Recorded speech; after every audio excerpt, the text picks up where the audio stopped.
You can see it, you can feel it. And we're facing heavy rains and potential flooding in some parts of town. I'm your Fort Myers community correspondent, Miyoshi Price, and I spoke with the city to see how they were preparing. As the rain falls, puddles are starting to form across town. The director of Public Works, Peter Beanick, says they are proactive for potential floods in Fort Myers. We have pre-positioned signs throughout the city at areas that we know are going to potentially flood depending on the circumstance. I found these signs set out on Fowler between Edison and Hanson.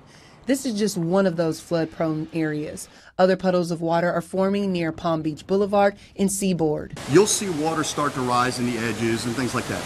Always remember, when rain hits the road, you have a very good chance of hydroplaning. Watch how you're braking, watch how you're actually acting out on the street. The National Weather Service in Tampa says the main cause behind street flooding in downtown Fort Myers on Tuesday was poor drainage and in some cases clogged drains. And that's why crews started cleaning out storm drains like this one on Monday as soon as the rain started to fall. By 3 p.m., 3 to 4 inches of rain had already fallen in this area, and with more rain on the way, a flood watch is now in effect. Keep in mind, if you know what the tide events are, at high tide, that's the worst time because the storm drains can't go to the river the way it should. So if you have a heavy rain at a high tide, you're going to get the highest chance of flooding.